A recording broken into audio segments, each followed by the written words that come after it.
میں ہوں امجد اقبال میٹرو 7 پاکستان کے ساتھ اس وقت موجود ہوں وائٹ ہاؤس میں. ہمارے ساتھ موجود ہے کراچی چیمبر ہاؤس کے چیئرمین زبیر موتی والا صاحب. آئے ان سے بات کرتے ہیں اور لوگوں سے بھی کریں. بات یہ دے سکتا ہوں بھائی مبارک ہو سب کو. اور سب سے بڑی بات یہ ہے کہ اللہ کا جتنا شکر ادا کریں کم ہے. یہ پہلی 2 سال کے بعد وہ عید آئی ہے جب ہم ایک دوسرے سے مل رہے ہیں بغیر ماسک کے اور ڈسٹنس رکھے بغیر. یہ اللہ کا جتنا شکر ادا کرے کم ہے. بڑی اچھی عید گزری ہے اور اللہ ایسی اور بہت ساری عیدیں جو ہے نا ہمیں نصیب کرے اور پاکستان کی اللہ حفاظت کرے. پاکستان ہے تو ہم ہیں ورنہ ہم کچھ نہیں. الحمدللہ آج 2 سال کے بعد جو عید کی رونقیں دوبارہ بحال ہوئی ہیں اور ہر جگہ ہم دوستوں کے ساتھ اور اپنے عزیز و اقارب کے ساتھ ان کے گھروں پہ جا کے مل رہے ہیں. لوگ ہمارے گھروں پر آ رہے ہیں تو ہم اللہ تعالیٰ کا جتنا شکر ادا کریں کم ہے کہ یہ نعمت اللہ تعالیٰ نے ہمیں واپس عطا کی. اور میں تمام دوستوں سے آپ کے چینل کے وسیلے سے گزارش کرتا ہوں کہ وہ ہر وقت اللہ تعالیٰ کا شکر ادا کرتے رہیں تاکہ ہم ان آگانی آفتوں سے محفوظ رہ سکیں.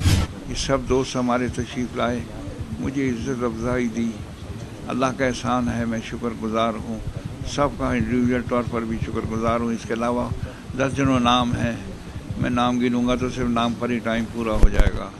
میرا صرف پیغام یہ ہے کہ میرے بھائی شکرانے ہر وقت ادا کرو. اللہ تعالیٰ شکر کو بڑا پسند فرماتا ہے. یہ بھی ایک شکرانہ ہے کہ اللہ تعالیٰ جب آپ پر رحمت فرمائے تو اپنے دوستوں میں خوشیاں مناؤ. یہ اتنی خوشی کی بات ہے 2 سال کے بعد یہ پروگرام ہوا ہے. کووڈ کی وجہ سے تو پروگرام بند تھا. اللہ پاک پاکستان کو حفاظت ابھی پاک صدقے میں اور دعائیں کرتے ہیں کہ پاکستان کی اسی طرح چلتا رہے. اور بہت اچھی جو ہے گلدستہ بنایا ہے خواجہ قدیر صاحب نے, اور بہت اچھا لگ رہا ہے کہ عید ملن کو انہوں نے صحیح معنی میں یوٹیلائز کیا ہے انہوں نے.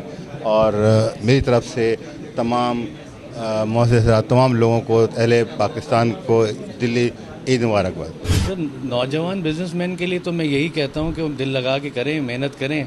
اللہ تعالیٰ آگے راہ دکھانے والا ہے اور ہم اپنے والدین کے ساتھ چلتے رہے ہیں. اپنے والد کا ہاتھ پکڑ کے وہ ہمیں لے جاتے رہیں, ہم ان کے فٹ اسٹیپس کو فالو کرتے رہیں اور اسی طرح ہم کامیاب ہوتے جا رہے ہیں. اور وہ ہمارے لیے دعا کرتے جا رہے ہیں. ہم اپنے بزرگوں کو نہیں چھوڑتے کبھی بھی, بس اپنے بزرگوں کا ہاتھ پکڑ کے رکھیں.